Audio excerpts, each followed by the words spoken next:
Good afternoon. I'm Carol Looper. I'm a board member of the Columbus Metropolitan Club, and my name tag says I'm a retired journalist. Today we are very pleased to be able to set aside the troubles of the world for a while and allow music to take center stage in the Maestro and the music. Our forum is with us today with support from PNC. Please help me thank PNC for their support.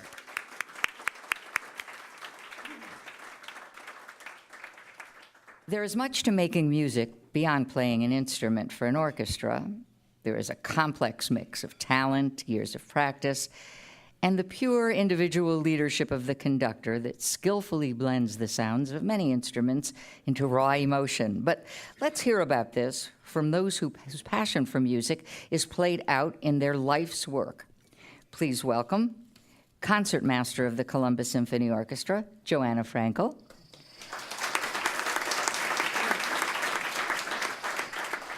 Executive assistant to the music director, Daniel Walshaw. Music director of the Columbus Symphony Orchestra, Rossen Milanov. And the on-air host at WOSU Classical 101, Christopher Purdy.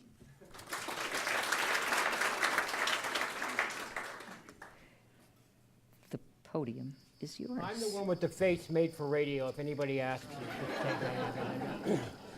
Thank you all very much. Thank you, Carol, and thank you to the Metropolitan Club for inviting me to participate today with all of this talent. I have 3 degrees in music, and I know where middle C is on the piano, and that's about it. I have no talent whatsoever for making music, but I am very, very interested in and encouraged by the cultural life in the city of Columbus.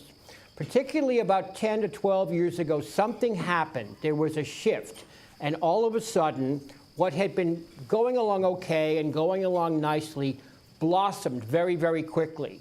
And today, if you walk out of the Ohio Theater after one of Rossen's concerts with the Columbus Symphony, you will see that the Capitol Theater is lit up. You will see that Catco has got a show just maybe coming out.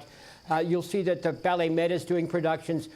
The arts are thriving in Columbus. The cultural life is thriving in Columbus. The ethos, the community itself is supporting young people who come here to study, to stay, and then to stay here, live, buy homes, and function.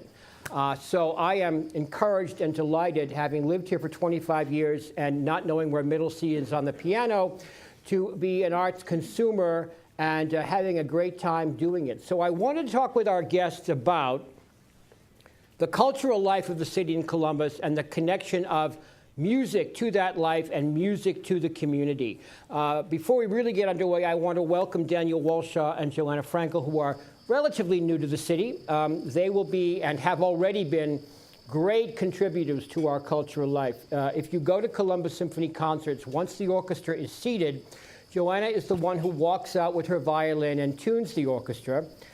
And I said this to her just a moment ago, and I'm quite sincere. The first time she did that, when I think you were just sort of trying us out before you committed to come, the audience sort of sat back. I was out there, and I'm very sensitive to the buzz in the audiences. And people were very impressed before you played. But you have a way about you, a charisma about you, of greeting the orchestra that the audience feels. So I thank you for that. And you're a big part of the newfound success here in town. So what about our cultural life? Daniel, let me start with you. Let's have this conversation. Since the two of you are relatively new to town, what are you finding here as opposed to places where you've lived before as musicians, as administrators, as artists? Oh, there's a microphone there. What I see here is a city that feels kind of young and bubbling, that's with opportunities that are ripe for the picking, that the orchestra and other arts organizations see this growing economy and this growing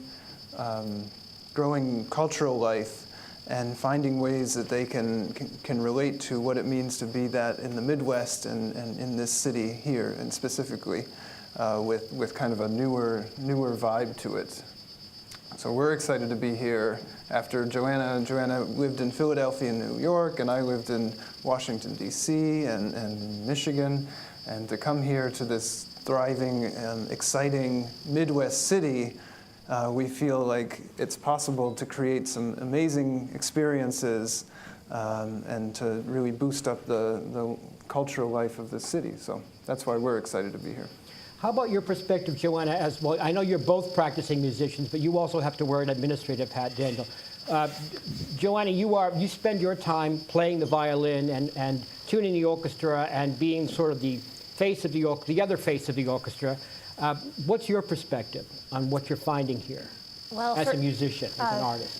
First of all, the cultural and specifically musical level of specifically the Columbus Symphony is unbelievably high.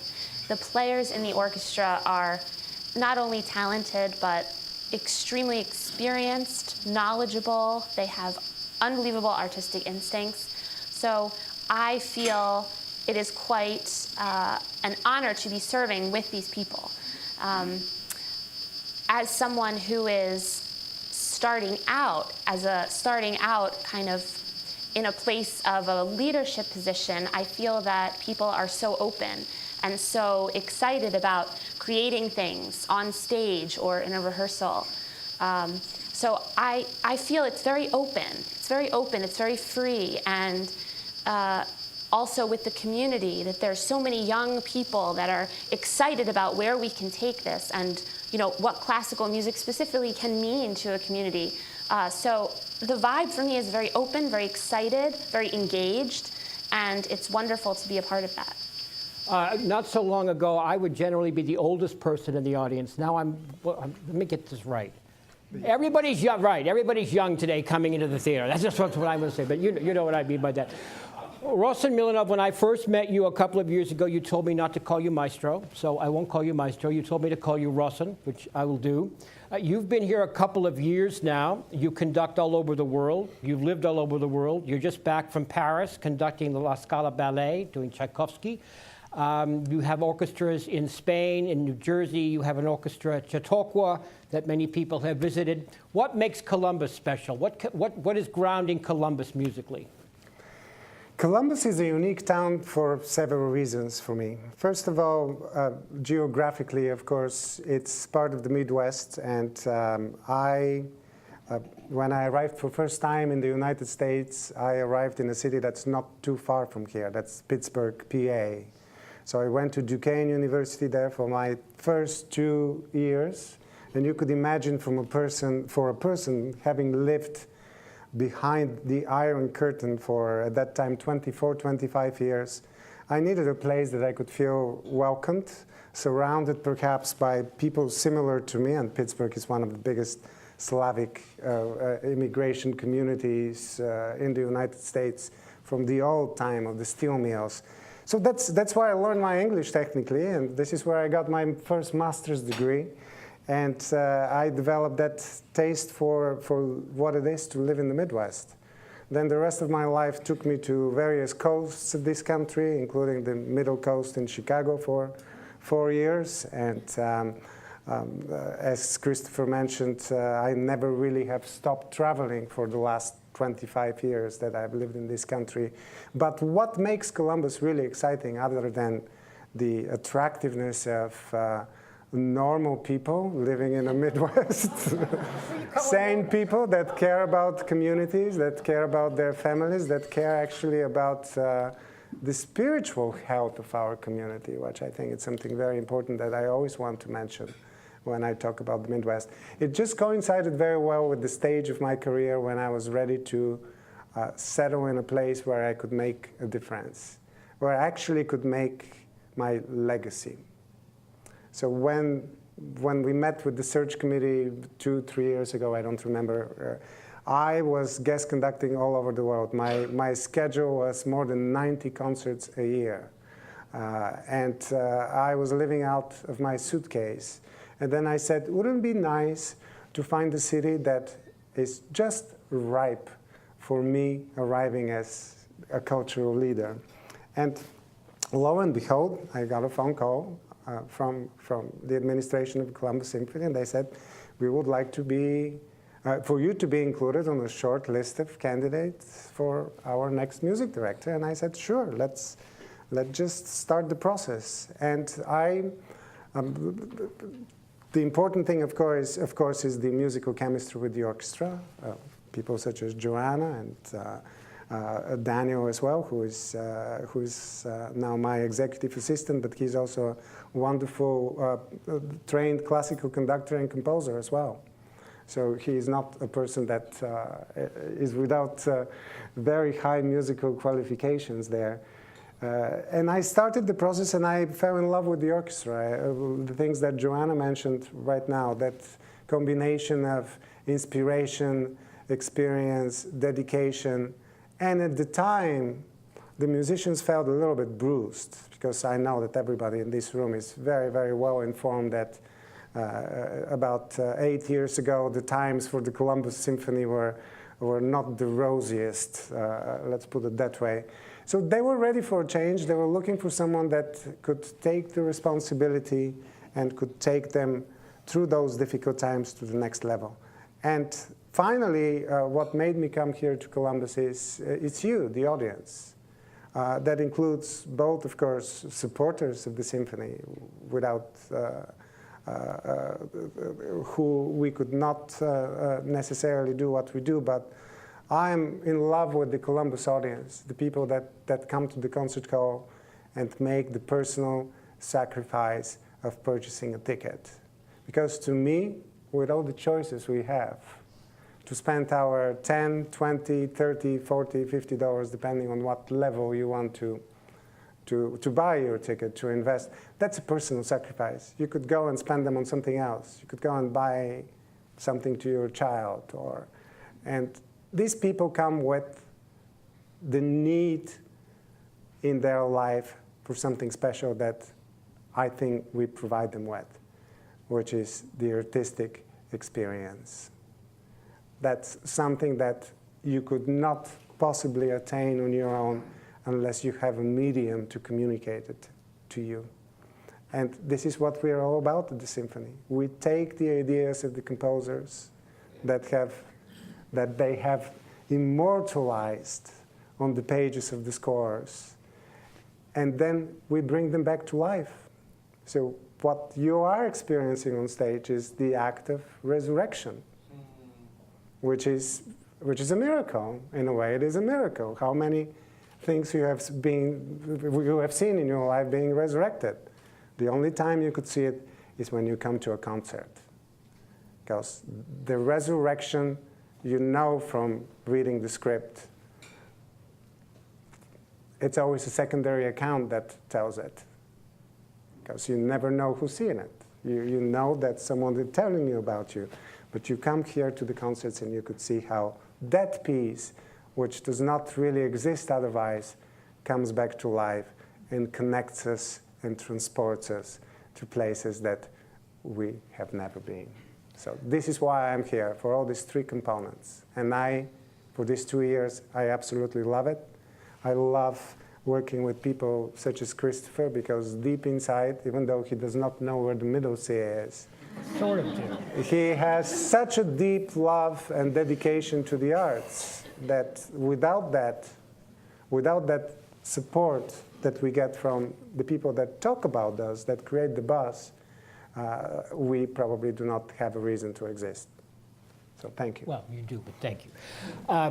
One thing I wanted to sort of relate to that a little bit is that even if you're sitting in a dark room behind a microphone, the audience in Columbus loves you back. They really do. They love you back. You feel that even through glass. You've certainly felt it in the concert hall, and all of you feel that. I know you have, because I've heard people applaud when you walk out. So there is a receptivity. Is that a word? There is a willingness and a joy on the part of people who are sitting in the audience to be part of the performance experience, and you don't get that in a lot of cities. You get people who are sort of there by rote. They're there. They're expected to be there. They don't much care what they're going to hear. I don't find that to be here at all. I think it's quite the opposite. Orchestras sometimes are known to have a specific kind of sound. The myth was for years that the Philadelphia Orchestra had the magnificent silken strings that Stokowski and Ormandy brought forth. The Boston Symphony, my hometown, was known as a French orchestra because of the grace of the wind players. Does Columbus have a sort of sound palette like that? And if so, what it is? And if not, was that a stupid question? Who wants to take that one? I'll take it. Can Okay. I? Please. Because I've worked in Philadelphia as well, Okay. so that's why I want to take it. I think the greatest of the orchestra, of any orchestra in the world, whether it's Columbus, Berlin, Vienna, Philadelphia, Chicago, is how dedicated and how much each one of the musicians loves what they do. I think that's where the sound comes from. The sound comes from the word love, and the love is connected to that beating part here inside your chest. So when you love what you do, you actually love the sounds you produce. If you do not like it, you treat your profession as something that creates too much stress for you. But isn't it the same for what we do in our lives, whether we're musicians or not? If you love your job, the time just goes like this. You feel inspired. You could not wait to get to the office. You could not wait to see the results of your labor. And it's the same, I think, with music. Technically speaking, the Philadelphia Orchestra sounds like that because all of them, I would say 90% of them, were trained at the same school, which was the Curtis Institute of Music, 3 blocks west of the old Academy of Music. Now they perform in a different hall. And the fact that the Academy of Music is actually one of the most beautiful opera houses in this country. It's not a concert hall.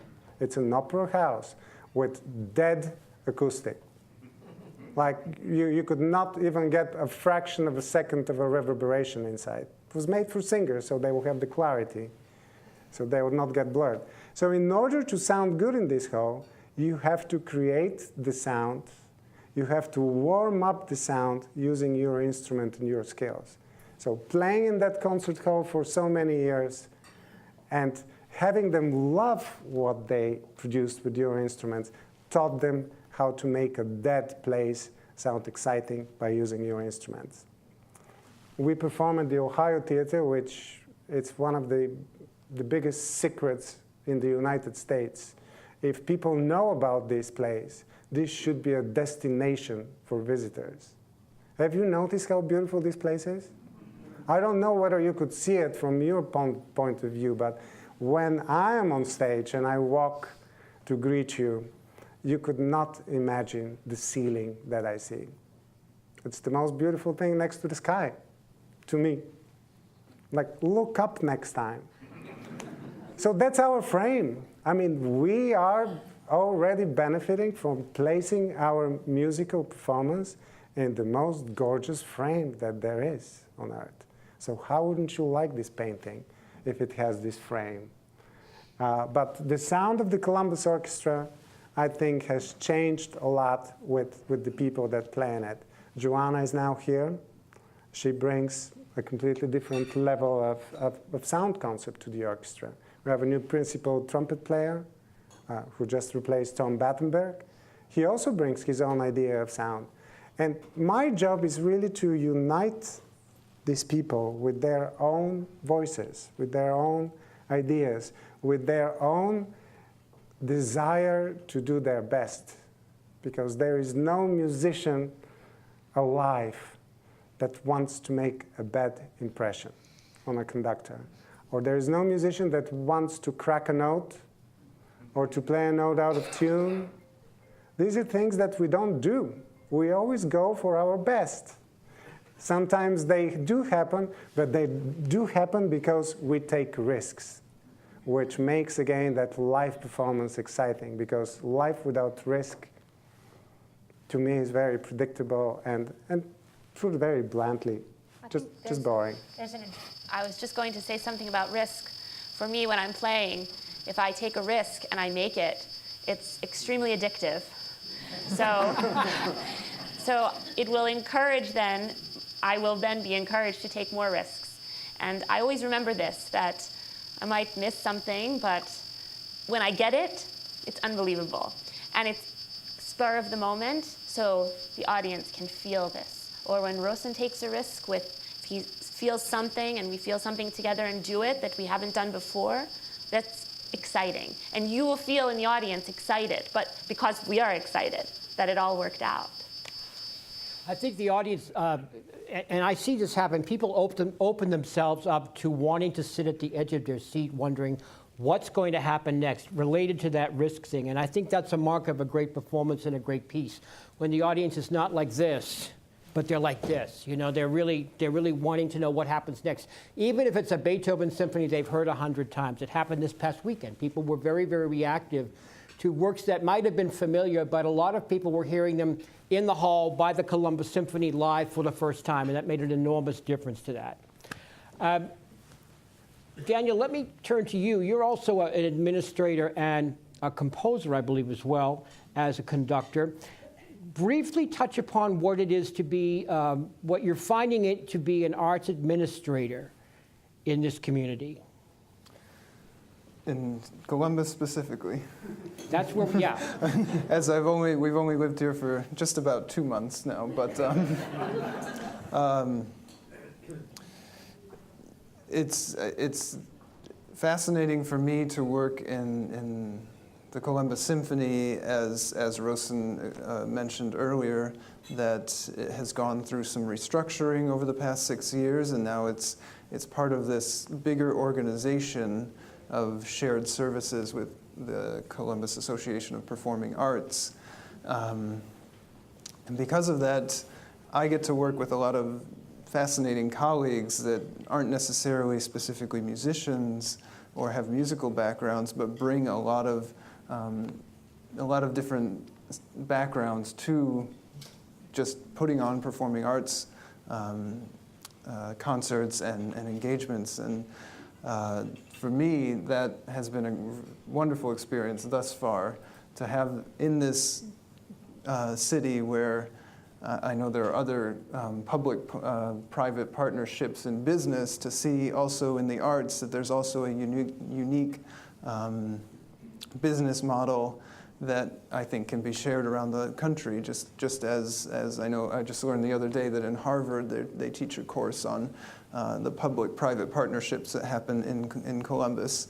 I think that there's a case to be made that similar things that happen with Kappa and with the various organizations that work through Kappa can be studied and taught throughout the country as models, options for various things. So that's one unique part that I've enjoyed coming to. The era of the silo is gone. It used to be that the ballet never spoke to the opera, never spoke to the symphony. That was true here. That was true industry-wide, I would take it. And that doesn't exist anymore. If you're in a community where that does exist, it's going to have to change pronto. And it certainly changed here a number of years ago. And I think that is part of the reason why the arts are flourishing. And even when times were fiscally bad and the news in the papers was always negative about the opera or the ballet, lack of quality has never been an issue. Lack of quality of the onstage offering has never been the problem. The problem was that there was a question about convincing everybody to participate. And I think that we're there. And I want to talk about this weekend's program and about your programming ethos, if we will, because the concerts Friday and Saturday night of the Columbus Symphony have Tchaikovsky's Pathétique Symphony, which is something you have to hear live because it's incredible. A Mozart overture from one of his last works, The Magic Flute, and a work new to me, and I dare say new to many of you, by a terrific composer named Stephen Mackey. It's called 4 Iconoclastic what? Episodes. Thank you, episodes. And it is a bona fide concerto for violin and electric guitar. So what is electric guitar? You know, people go, what? In the Ohio Theater? Can you imagine? Electric Columbus Symphony, electric guitar. Tell me, how did you put that program together, and talk a bit about your whole programming philosophy? In Columbus Symphony, we started with an interesting idea last year because we do not have that many performances if you look on paper. We have 12 classical series that we repeat twice. We have the pop series that are completely different set of concerts.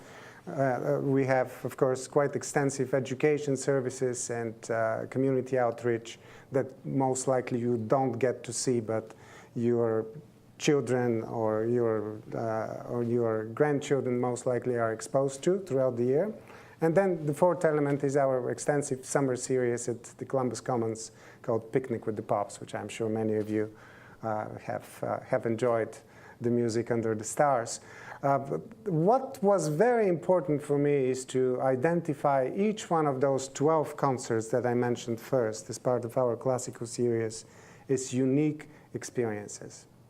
So therefore, I decided that in my first season, which was last year, I would create 3 festivals that would last during a week when we have 2 concerts at the end of the week.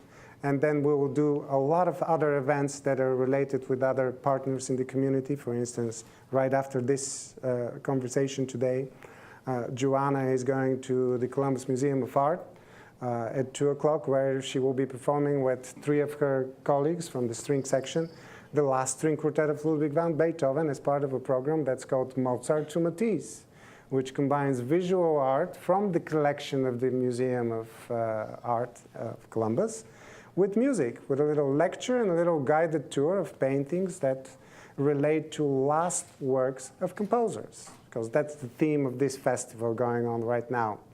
Yesterday, in the evening, while we were having our annual meeting of the board of directors, there was another series called Subject Matter, where a professor from Ohio State University had a similarly connected talk to what this program is going to be.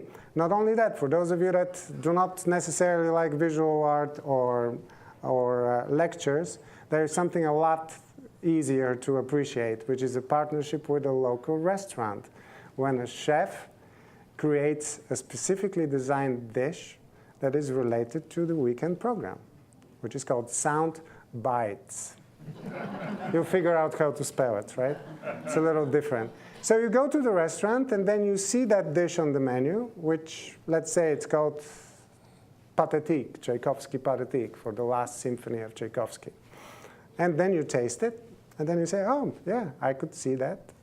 I could see the relation. Maybe you could not see the relation, but it's something that helps us to create partnerships in the community. For the restaurant is good because we have at least 1,000+ people for our performances. They could go to that restaurant and try something new. For us, it's very good because we connect to more people through things that they feel familiar and they could relate to. There is many other layers of these partnerships, but that was in a nutshell the idea behind a week-long series of connecting events that lead to their nexus or climax at the end of the week, when you could come and enjoy the 2 performances of the Columbus Symphony on Friday night and Saturday night. In this case, featuring last works of the composers Mozart and Tchaikovsky, and the recent works, also last works of an iconic American composer such as Steve Mackey, for an unusual combination of instruments. So that's the catch. We have also East Meets West Festival at the end of this year, when we're going to bring the culture of the Far East and to see how the Western view of the art collided, or maybe not quite collided, but got influenced, mutually influenced, with these 2 seemingly very far apart cultures. And then, backed by popular demand, we're going to have a big Russian festival, Russian Winter Festival, which last year was, for 2 nights, a completely sold-out event. So you do the math, 2,800 seats at the Ohio Theater. Huge hit. But who doesn't love Russian music? Yeah, raise your hand if you don't. See? Yeah. It is getting to be 1 o'clock. In 5 minutes, we are going to turn the conversation over to you for questions and comments, which means you have to have some. So you have 5 minutes to come up with questions and comments, as long as they're nice. I do want to really urge you, I can't help being a marketer, if you wanted to take someone to their first Columbus Symphony concert, this weekend would be a very good choice because you have this incredible, warm, dramatic Tchaikovsky symphony. You have something that might be more familiar to a younger person than the Steve Mackey piece, and you have Mozart, who is perfection. And you have Rossen Milanov, and you have Joanna Frankel, and you have Daniel Walshaw, and that ain't bad either. And you have the Ohio Theater. So seriously, this, you know, let's get the apps out and start. You have a Kappa app, don't you, for getting tickets? You know, I mean, I don't mind you doing that now while we're still talking. But seriously, it would be a marvelous first concert for somebody. Or if you're looking for a hot date, can't beat that. Terrific. Are you available? I'm taken, and I'm really old. Nobody wants to date me. I'm too old. But anyway, we'll get to the questions in about 5 minutes. I just wanted to wrap up a couple of things.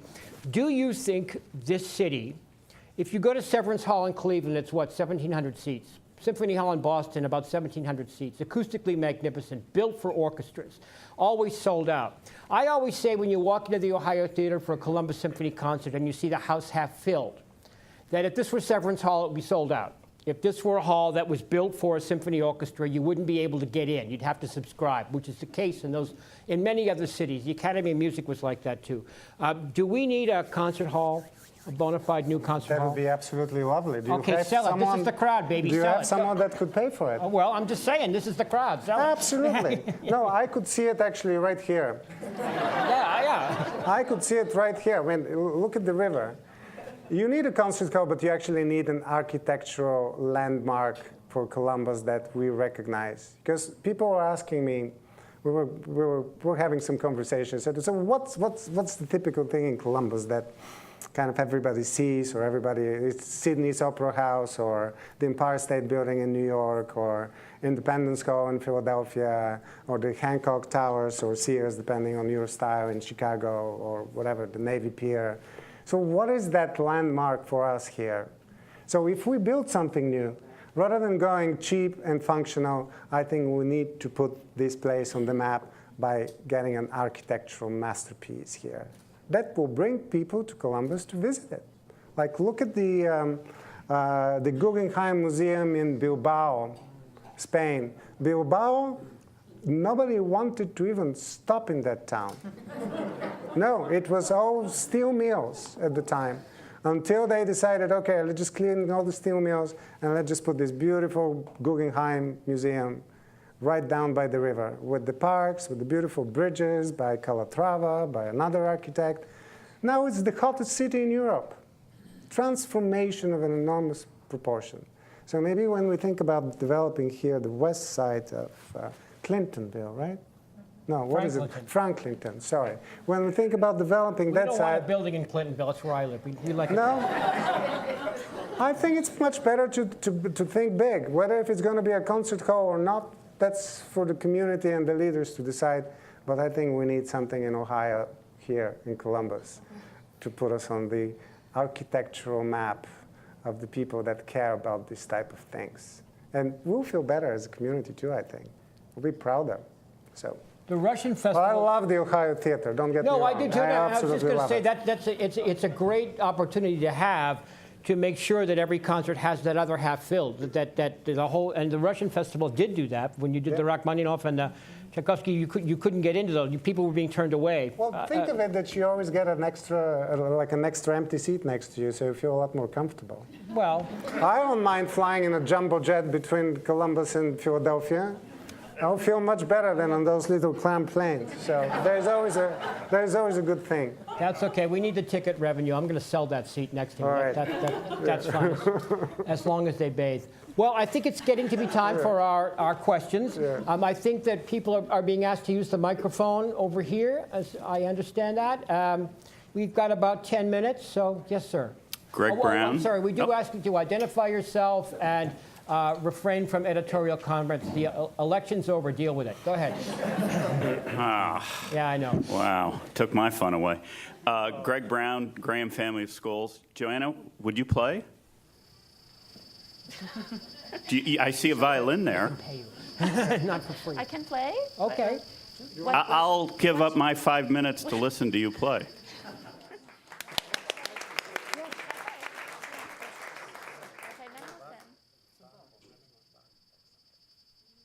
Flight of the Bumblebee. I don't know. Do you have something particular in mind you want to request her to play? That's No. Free Just, choice. Not turkey in the straw. Indeed. That's good, because I'm not very good at that one.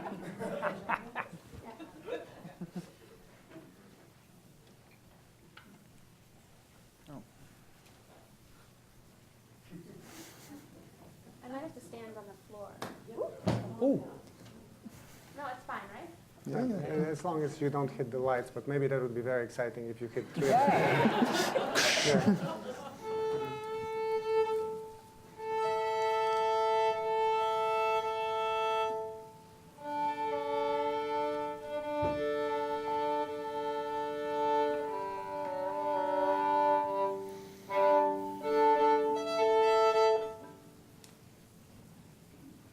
Was it going to be?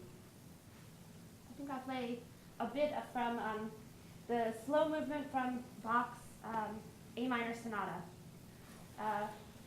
This is special for me because since I was a child and I learned it, because Bach you play your whole life. You learn when you're a child for the notes, and then as you grow, for your soul. yes, for your soul, and things are always changing in Bach as you grow older and experience more of life. This movement, to me, sounds like a heartbeat. I think you'll hear it. So I'll play a bit of it.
violin, Columbus, yeah.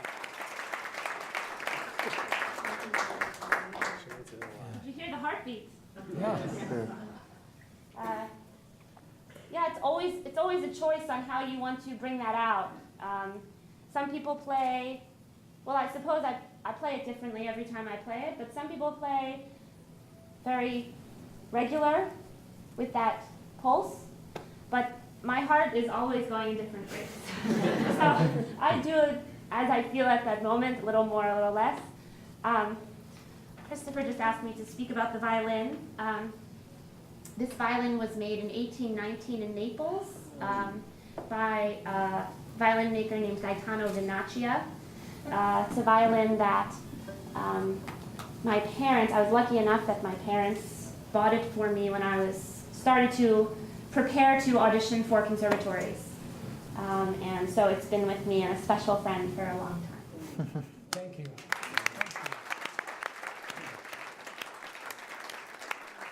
Sir. Good afternoon. I'm Mark Lomax. I'm a composer, performer who had the pleasure of studying with Don Harris, and I also work at the Columbus Foundation. I just wanted to ask if you have any plans to perform and program African American composers. Take it, yes. Take Okay. We have, about a month ago, we were at the GCAC Awards, and we saw a beautiful presentation. There was a award for Catherine Willis, who was a local Great woman. great educator and promoter of young people. And she has a program called Columbus Urban Strings, which is a group that focuses on providing education to the African American community. And we've been chatting with them about just ways that we can create some relationships between us and create little joint concerts going forward. And so yes, we hope to do events where we can promote them and work with them and specifically Black composers from America as well. So always reaching out and always trying to get into the community that we live in. So thank you. I'll answer your question directly, because your question is whether the Columbus Symphony is going to perform a piece, Columbus Symphony. Absolutely. The problem that I have is that I don't have my hands on the compositions of people that want their music to be performed. Yes. Good, yeah. So in order for me to perform it, I need a book to look at. If I have nothing, just a hypothetical name, that is just not enough. I'm judging the music, I'm not judging the person in this case. To me, it doesn't make any difference. But I need to see the music. If you could help me, I would appreciate it very much. Shout out, and also shout out to Urban Strings and Catherine Willis and Stephen Spotswood. Great work, sir. Hi, I'm Bill Lafayette. I am an economist. I am in no way a performer. But I'd like to put in a plug for three symphonists that people may not know quite as well, but I think they'd love. Walter Piston, William Alwyn from England, and Robert Ward, who grew up right up in Cleveland. Any chance, please? Always a chance. Robert Ward's wonderful opera on Arthur Miller's The Crucible. Yeah. Great piece. Sir. Hi, I'm Roy Lewicki from the Fisher College of Business, and I teach management. Rossen, I'd like to know how you manage a collection of individual artists and convince them that the important thing is to play together rather than to occasionally show their individual artistic talent. And I'd like to hear from the musicians on their view of that as well, if we have the time. Well, being in a symphony orchestra is a team sport, so it's not that much different from playing in a soccer team when you have a certain number of people, each one of them has a specific role on the field. Or I think in American football is a little bit different because you have two sets of players depending whether you're playing defense or offense, right? Or a baseball team. Wow, good for you. Yeah, hit me with a question. You might be surprised. The main challenge is what we rehearse for is not to hear ourselves play, not our lines. It's to actually hear what other people have to say while we're playing. So that's my philosophy, that I think if you understand what I mean, would tell you what the rehearsal and what the team building is more all about. It's about listening to what the other person has to say and fitting your line into whatever their line is. So I think this is the highest form of way of playing in an orchestra, to play with your ears and listening always to the context. And other than that, there are all sorts of intricate relationships that we have. She has to lead a group of 14 people that play exactly the same line. I mean, good luck trying to convince all those violinists that trained to be soloists. That was their dream. So her job is by far the hardest. But there's a lot of people that have their own individual lines, so that makes them a little bit more, free to the interpretation. But certainly for me, I feel as a coach, or I should say more as a movie director, where I have fantastic actors in front of me, and I could tell them, now you have to play a bad guy, now in the next movement you have to play a good guy. So they have to figure out how to change the mask on their face. So I look at them in a lot more creative way than just a voice that follows a certain notation. Okay. The question also went to the two orchestra members. The thing that Rossen does with his musicians is he empowers them. So when a group of people feel that their voice is important, then they don't need as much to play to show that, to show I'm doing this, or this is what I think, because they feel that it is important what they're doing. And this is what Rossen does. Everyone in the orchestra, when we play with Rossen, he is encouraging, and he allows us to feel important, each person. And that means that everyone wants to do something together, as opposed to saying, no, you're playing too much, it's too this, it's too that, do less, this, we must be... No, it's more about empowering. And I also feel, which I also learned, because Rossen is a great teacher, I feel he's my teacher, that if you empower someone, then there will be a group community and there will be a group goal. And that is what he does for us. Well, we are out of time, but I hope you'll stay and chat if people have questions. And I hope you all enjoyed today's forum. We encourage you to continue the conversation with coffee and cookies over in that corner. You can view and share today's forum and all of CMC's forums on CTV Columbus Television, on WOSU and PBS affiliates statewide through the Ohio Channel, and anytime on CMC's website via YouTube. Please let's thank our sponsor, PNC, and our speakers, Joanna Frankel, Daniel Walshaw, Rossen Milanov, and Christopher Purdy. And thanks to all of you for being here. We look forward to seeing you at CMC again. Thank you.